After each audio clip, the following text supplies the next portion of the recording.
Good day mga ka-angkles, i-test natin ang ating Phoenix X multi-shot receiver.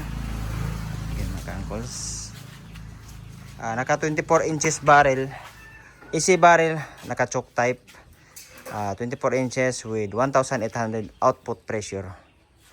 So i-test natin sa 60 meters with 3 cm target, yung maliliit na yan. I-test natin. Ayan, kabidyo. Pagkawan, i-zoom na itong gagmaya. Nakasana na ako, wala pa. Nakasana na ako. I-zoom dito? Yeah, i-zoom dito. Ayan, pag-joke. I-test natin yung maliliit. Kalong ka po eh.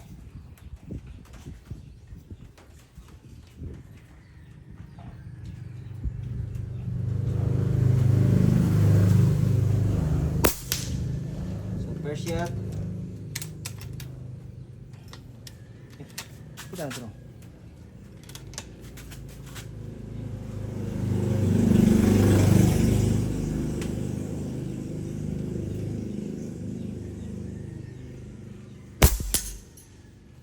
Yan, second shot. Try na siya.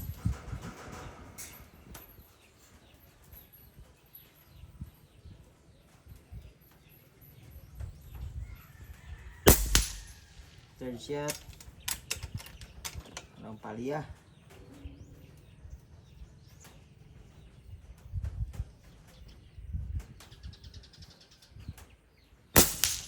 Fourth shot. Ganun pa rin, tumama.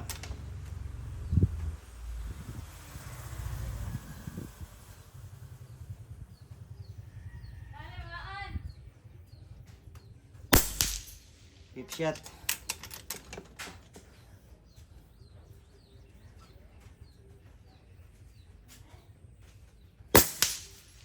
Six.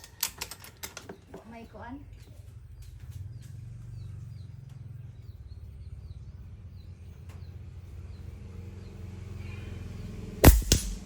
Seven. So ayan. Mga ganyan kakirit ang ating unit na naka easy barrel choke type. So ipakita natin kung gaano kalit yung target natin.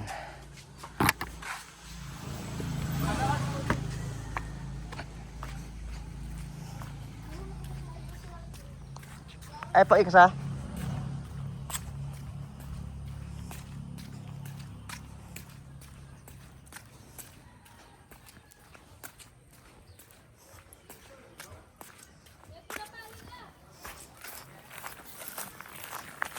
Yan, layo.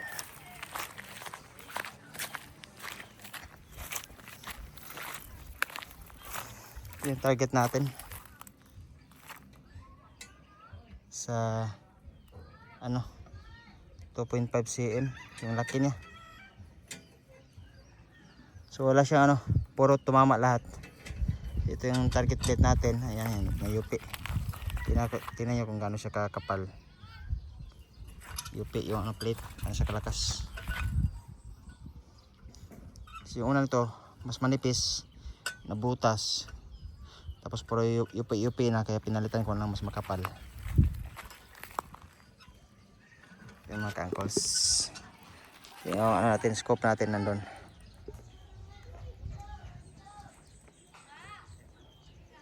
So ganyan siya kalayo.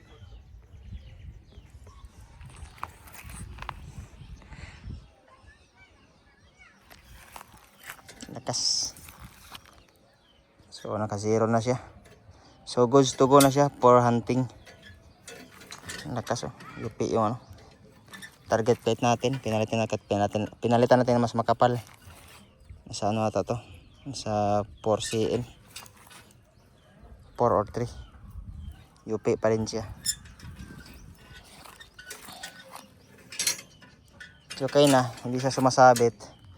Sobrang masyadong malakas kaya bumabalik pa ganyan, nagbabounce siya. Maganda siguro kung mas malayo para mas mahina lang. O di kaya babaan natin yung power. Pag masyadong malakas kasi, yan, bumabalik siya, bumabounce, bumabalik. So gusto ko tayo mga ka-angkles, hanggang sa muli na video natin. So Phoenix 6 Hindi pala. Phoenix X multi-shot receiver. Yung receiver natin noon is pwede siya pag woodstock, pwede pang tactical. Pang woodstock lang 90k yung receiver, pag tactical kasama yung tactical is 25,000. So mas mura siya kapag kayong bubo kasi mas makapili kayo ng gusto yung barrel.